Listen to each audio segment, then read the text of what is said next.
Nervousness हो रही है। ऐसा लग रहा है जैसे हम सब कुछ भूल रहे हैं, हमें तो कुछ याद ही नहीं है। क्या आपको भी ऐसा ही लग रहा है? टीजीटी का जो भी बच्चे पेपर देने जा रहे हैं, चाहे उनका टीजीटी का या जीडीसी का भी एग्ज़ाम है 31 मई को, बहुत सारे बच्चे उनके भी जुड़े हुए हैं, तो उनको बिल्कुल ऐसा लग रहा होगा लास्ट मोमेंट पर जैसे हमें तो कुछ याद ही नहीं है ना। और ये साइकोलॉजी सबको ऐसा लगता है पेपर जिनका भी होता है, और ख़ास तौर से उन बच्चों को ज़्यादा लगता है जिनकी बहुत अच्छी तैयारी होती है ना। थोड़ी सी नर्वसनेस हो जाती है, लेकिन ये सब चीज़ों से थोड़ा सा आपको ऊपर उठना है, क्योंकि अभी जो लास्ट टाइम बचा हुआ है ना, वो आपके लिए एक गोल्डन पीरियड होता है। गोल्डन क्या, बल्कि डायमंड पीरियड होता है। आपको क्या है कि इस समय को बिल्कुल अच्छे से यूटिलाइज़ करना है।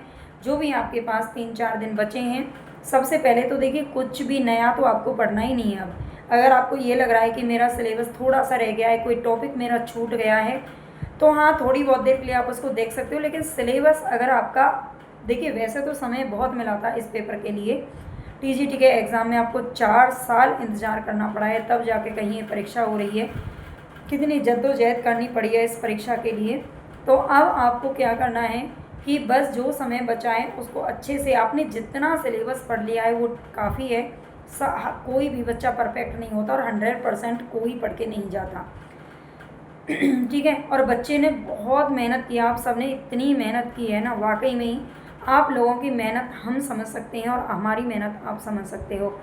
तो इसीलिए आप अपनी मेहनत पर विश्वास रखिए बस, और अच्छे से जो 3-4 दिन का समय बचा है उसमें आप अपना टाइम मैनेजमेंट करने की कोशिश कीजिए। ज़्यादा से ज़्यादा प्रैक्टिस सेट लगाइए, ज़्यादा से ज़्यादा पीवाईक्यू लगाइए, और आपको कुछ एमसीक्यू या आपके जो शॉर्ट नोट आपने बना रखे होंगे उनको पढ़िए, और जब भी आप उनको रिवाइज़ करने के लिए बैठें, साथ में कॉपी पेन लेकर के ज़रूर बैठा करो। मैं बार बार आपको बोलती हूँ, मैं अपनी क्लासेस में भी हमेशा बोलती हूँ, भले ही आप किसी के नोट्स ले लो, कुछ भी ले लो, लेकिन फिर भी तब तक आपकी तैयारी मजबूत नहीं होती जब तक खुद आप अपने हाथों से नहीं लिखते हो, है ना।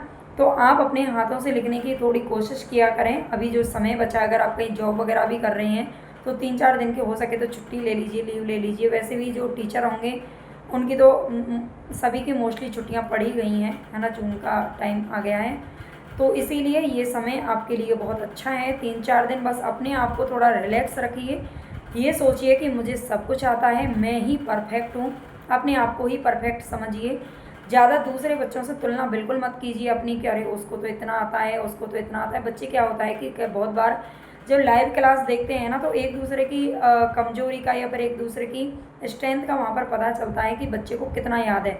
तो आप मत सोचिए कि किसको कितना आता है, वो उसकी बात है भाई, उसके अपनी अलग चीज़ें हैं, है ना। जिसको ज़्यादा आ रहा है वो भी ठीक है, और जिसको कम आ रहा है वो भी ठीक है, लेकिन सबसे बड़ी बात होती है टाइम मैनेजमेंट करना, और अपने आप को रिलैक्स रखना, अपने आप को एकदम तरोताज़ा रखना पेपर के टाइम तक, है ना। जब कहते हैं ना, जब दौड़ शुरू होती है तो सभी तेज़ दौड़ते हैं, लेकिन धीरे धीरे धीरे धीरे सबका जो लेवल है ना, वो घटने लग जाता है, और वैसा ही पेपर के समय पर भी होता है।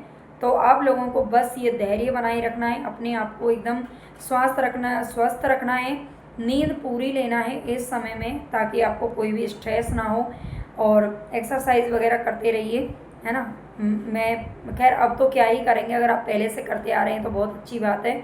और गर्मियाँ पड़ रही हैं, वैसे 2 दिन से तो मौसम थोड़ा ठंडा हो रहा है, फिर भी गर्मियाँ पड़ रही हैं, आप अच्छे से पानी वगैरह पीजिए। अपने आप को, सबसे पहली बात है कि आप अपने आप को स्वस्थ रखिए। स्वस्थ होगा तो आपका मतलब खुश भी रहेंगे, आप परेशान नहीं होंगे, और आपको स्ट्रेस भी कम होगा।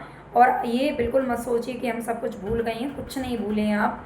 आपने जो मेहनत की है ना, वो कभी ज़ाया नहीं जाती मेहनत।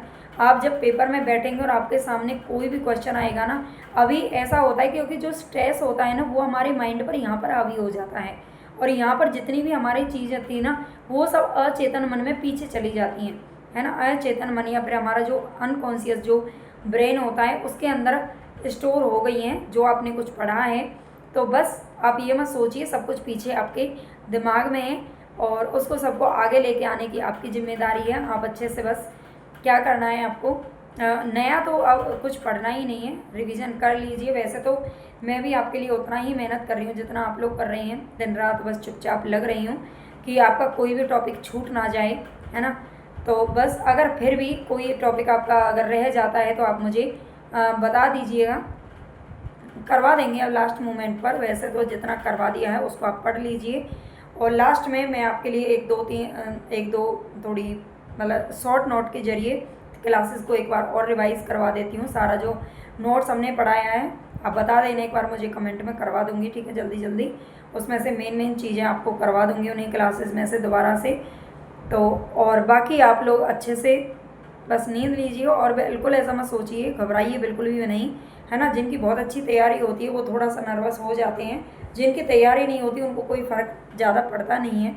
वाकई में देखो ये सच्चा है, उनको ज़्यादा कुछ फ़र्क पड़ता नहीं है जिनकी तैयारी बहुत अच्छी नहीं होती। लेकिन हाँ, जिनकी अच्छी होती है उनको बहुत थोड़ा डर लगा रहता है, लेकिन आपको डरना बिल्कुल भी नहीं है, ठीक है। हम आपके साथ हैं, और आप खुद अपने साथ रहिए, है ना, और आपके पेरेंट्स आपके साथ हैं। कोई भी परीक्षा हमारी ज़िंदगी से बड़ी नहीं होती, कभी भी हार मानना नहीं है। एक परीक्षा अगर हम एक परीक्षा में फ़ेल हो जाते हैं, एक परीक्षा हम पास नहीं कर पाते, तो हमारे लिए बहुत सारे रास्ते खुल जाते हैं। ये हमेशा अपने माइंड में रखिए, ठीक है। जितना ज़्यादा आप पॉजिटिव सोचेंगे उतना ही ज़्यादा आपको जल्दी सफलता मिलेगी। ये भी बिल्कुल एकदम मनोवैज्ञानिक कारण है हमारी सफलता का। तो बस अगर आपको ये वीडियो पसंद आई हो तो लाइक सब्सक्राइब कर लेना, और जुड़ लेना हमारे साथ में। अभी भी जो हम क्लासेस करवा रहे हैं उनको आप देख सकते हो। धन्यवाद।